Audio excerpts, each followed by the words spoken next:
Welcome, everybody. Welcome to another session of Trailblazers Cafe. I'm Nancy Fox, the Business Fox. And I started this series specifically to speak to professionals and practitioners and to give them an opportunity to be inspired and informed about all these new ideas and trends that are happening in the marketplace today.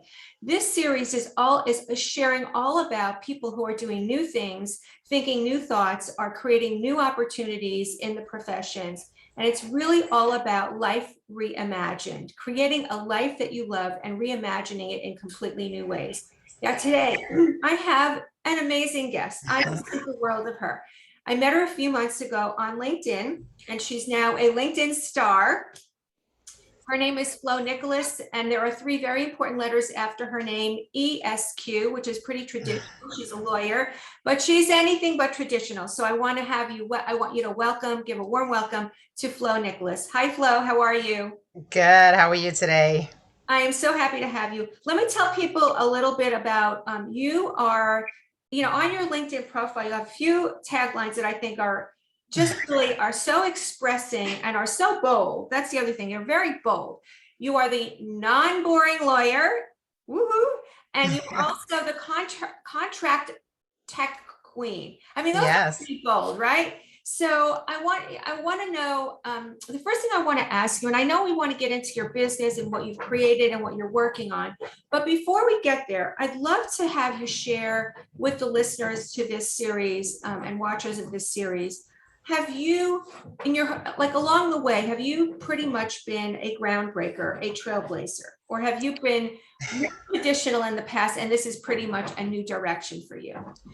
Yeah. So I wouldn't call myself a trailblazer. I think that I have always kind of been the lawyer that struggled with, I have all this energy inside, but then there's that whole perception of being conservative and just, trying to be that traditional, lawyer buttoned up, I guess is the better way to say it. So I think for the longest, I took that approach because the environment wasn't welcoming of the more bold and, just really energetic attorney. So I think the pandemic is something that really kind of woke me up and realized that, life is unpredictable, it's unexpected, and, why not be your best self? And being your best self means being authentic. And so that's why I'm here now, feeling more comfortable in my skin. How did you get to that willingness to put yourself out there so boldly and so authentically? What happened? Was there a turning point moment? Was there a circumstance at work? Like what happened? Yeah. Yeah, I think it was a couple of things that happened. I was just going through this challenge of just trying to figure out where I fit in the corporate world. I was on the business side of the house, and trying to figure out, do I want to transition on the legal side? Do I want to go back to practicing? Like, who am I? Who is Flo Nicholas? And someone told me, I really feel like you're not being your best. You're not at your best. And, that's when I started really, self reflecting and saying, well, what does that mean? Who am I when I'm at my best? So I kind of went through that self discovery period, which again was triggered by, being isolated from family members. Sure, I had my husband, I had my kids, but still there was something eating at me. And, when you're at home and you don't go out as often, you have more time to think. You've got no, there's no choice. It's like you got to look inside. Yeah. Did you leave your job before were you self-examining while you were still working, or did you actually take a step back from your job? I was self-examining while I was still working, and what I said was, you know what, I need to come here and be more assertive. Of, I'm not happy, and this is what I want. So it started by that, and the feedback that I got wasn't, exactly at that moment what I was looking for. I was looking for more, and I felt like I reached my ceiling. And I felt, you know what? I've had a great career, and I think it's time to take the exit strategy and really, you know, find where I can now take what I've learned, plant my seeds, and start growing somewhere else. And did, So, did you feel fear about it, or did you feel like what were the emotional factors that, impacted you during this whole choice to carve your own path, to be your authentic self? yeah, I think the fear for me was looking back, 10 years down the road and just realizing that I allowed myself to flatline. That was my biggest fear is if I didn't make the exit strategy, I was just gonna be coasting and I was gonna be okay with that. And that's not who I am. That's not my personality. I'm really a big believer on pushing yourself outside the comfort zone, finding ways to challenge myself. And I was not challenged. And that's what I was eagerly looking for. And that's one of the biggest things that I was afraid of. Just, I did a post about this and I call it the zombie effect. Oh my God, that's so great. The zombie effect. That's fabulous. Yeah. Yeah, just like coasting along, being resigned. So what did you do about it? You know what I did? I went cold turkey. I didn't have anything. I didn't have a backup. I had kind of started looking, but I really hadn't. It wasn't like I wasn't going 100 miles per hour searching for, an alternative job. My biggest thing was let me get out of this situation. Let me clear my head because I need, right now, my head is too cloudy, too foggy. I need to leave this situation in order to really take a step back and really figure out who I am. So I left without a backup plan. I guess you can say my plan was I was going to go search for something else, but I didn't have anything lined up. And for me, that was okay. That was okay because it was more important for me to be happy, Mhm. to find what I was passionate about. And, more than anything, I just wanted to be me. Did you get support from family and friends, or did you find? Oh, yeah, my family was like, "Okay, you're not happy, we can see it." We're used to you joking around and just being like a ball of energy. And, my husband has been very supportive and, that's what he loves about me is like, I'm always joking around, I'm always having fun, and he could tell that my spirit was broken. That's And good that yeah, he was supportive. There are so many people, it's not all that common for people to take that kind of time for themselves and stepping into the void, so to speak, right. really taking that, serious look within to see, what's next, and having everybody around you say, "Oh, fantastic idea," Yeah. so that's very fortunate. So tell us a little bit about how you started to carve out some new territory for yourself. What happened?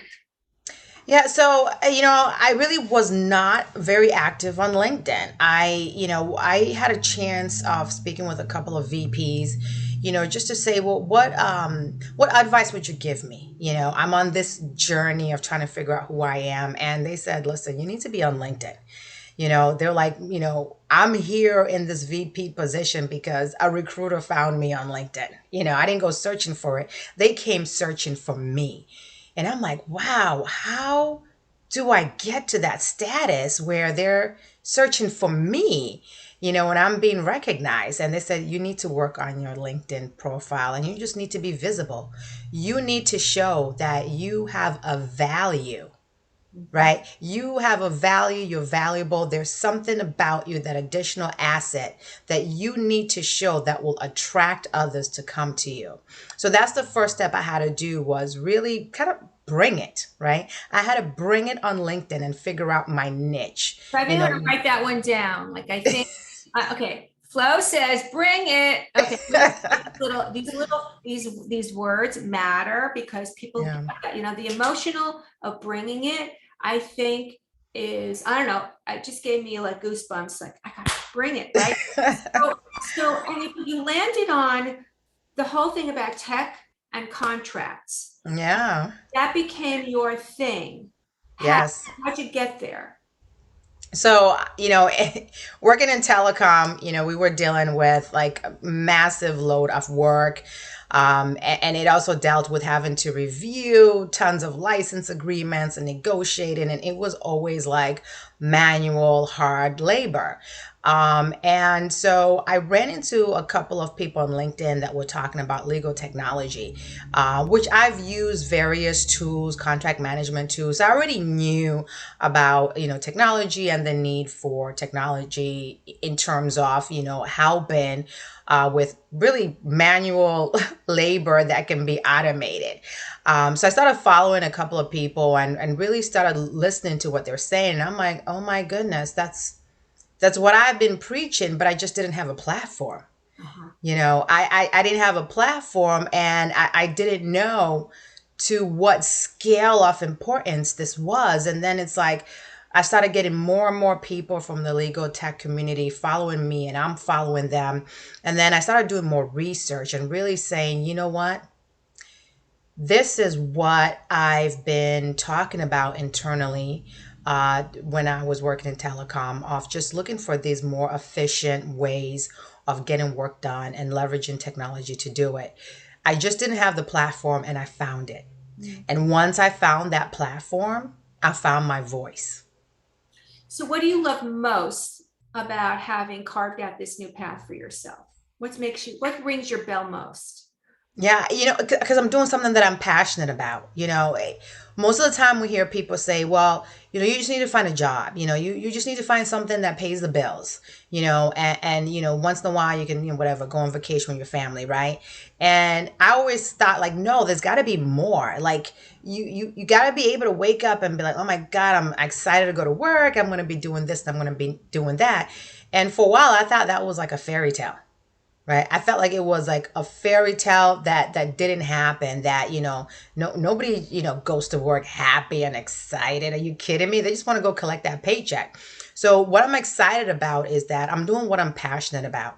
I'm doing what, when I wake up, I'm so excited. I'm like, oh my God, what am I going to share today? What am I going to educate people on today? It's like that excitement where I can, they say whistle while you work. Well, I'm having fun while I Laughing work. while you work. You have Laughing. your podcast, right? You have the podcast, which is tell us what's the name of the podcast? So it's actually a YouTube series, and it's called the Contract Tech Showcase. And the whole premise of the show, because there's a lot of legal technology and contract tech on the market, so it can get a little bit confusing. Okay, not a little, a lot. It can be very confusing for Yeah. some people. So thanks to Laura Frederick, the founder of How to Contract, where I work as the Chief Growth and Community Officer, she said, you know what, we need to create this space where we can educate others in the contracting community about the legal tech that's on the market. So that's where the Contract Tech Showcase was born, is this idea to simplify of what can be a complicated market and help educate other legal professionals about the tools that are on the market that they can use to do better contracting on a day-to-day. So now you partnered with somebody, and now are you employed, or now are you, like, do you see yourself as an employee or as an entrepreneur now, or both?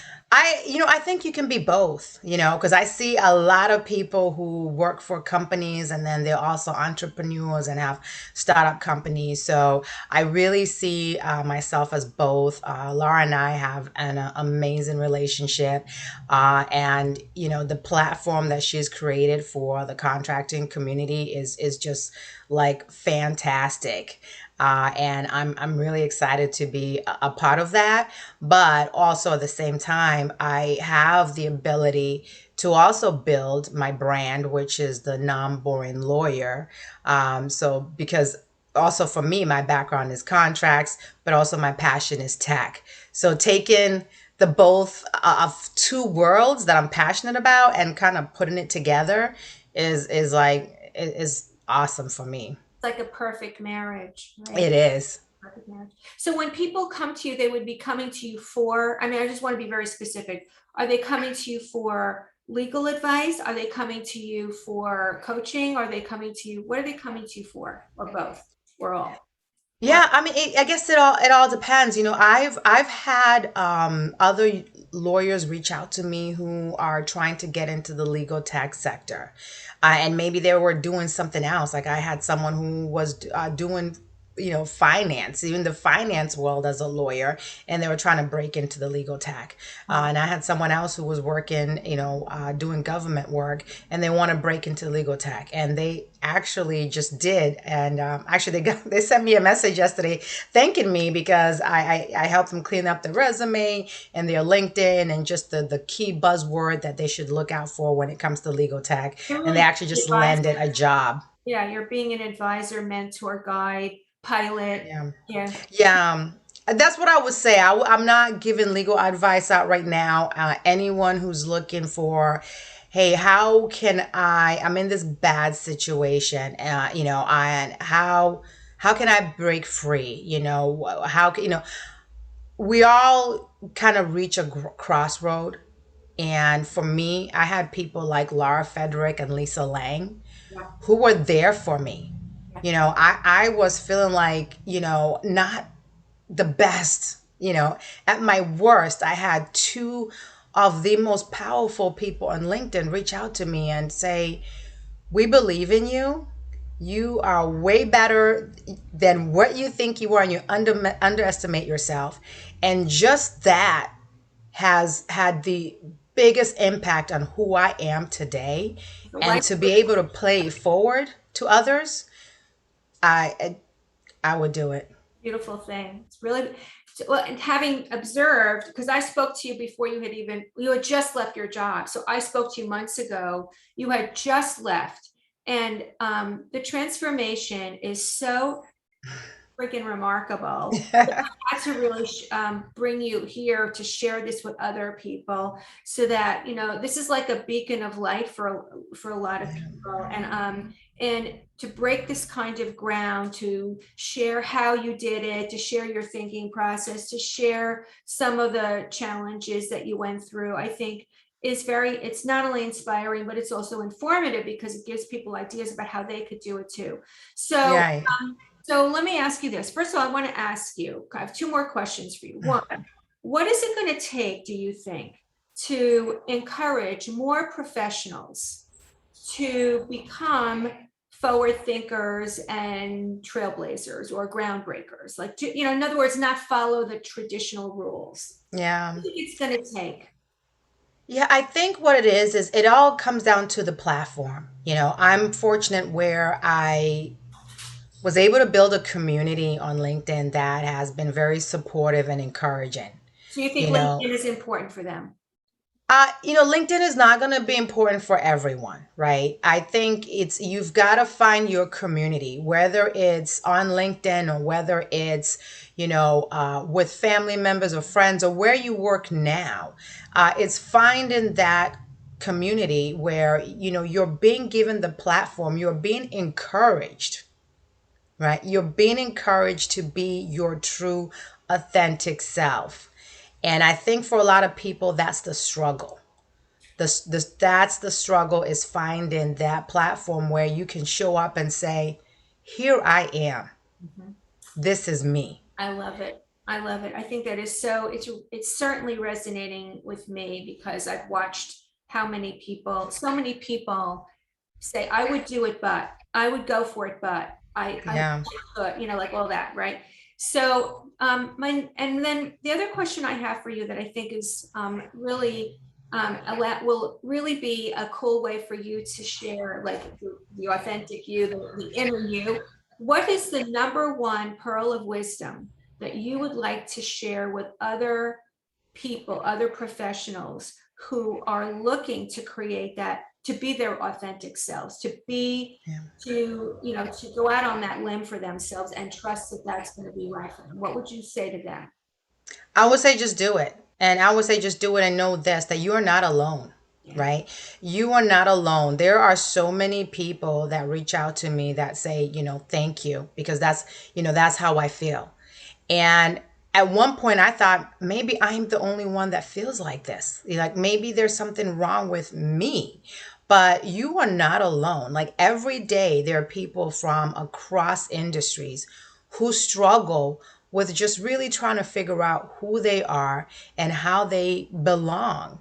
And the best thing I can say is when you know, when you have that gut feeling that's telling you, hey, it's either time to find something else, or maybe it's time to, demand your worth. You know, don't be afraid to speak up for yourself, and don't be afraid to show up as yourself. You are valuable, you are worthy, and you need to demand that. And it's okay to demand that. I think a lot of people know that they need to do that, and taking it's almost like when you have to go off the diving board, right? Right. You know you need to do it. You get to the edge. You know you got to do it. You know what to do, and then doing it. And I think what you said before is really find the community. And boy, is that it's speaking. That is like it's like I'm getting goosebumps about it. So to me, because I've been part of so many different communities. Community today, though, having a community today, which isn't just a model, isn't just a cookie cutter, is really the trick, is really the opportunity. Such a great conversation. Thank you so much for being with me. How can people find you, and where can they find you? How do they reach out to you so that they can get more of the Flo Nicolas magic? Yeah, sure. So I'm on Twitter, the non-boring lawyer. I'm also on LinkedIn as Flo Nicolas, the non-boring lawyer as well. So I will post your link to LinkedIn. yes, please do. So yeah, so you can't miss me. I'm always on LinkedIn trying to really bring a whole different positive energy, and making it very clear that I'm here to be me, authentic, and keeping it real. So please join me. Yes, absolutely. It's been an amazing conversation. Thank you for being with me and us today. Thank you, Flo Nicolas. Thank And you. definitely reach out to her. She is awesome. Thanks. Thanks. I'll see you next time.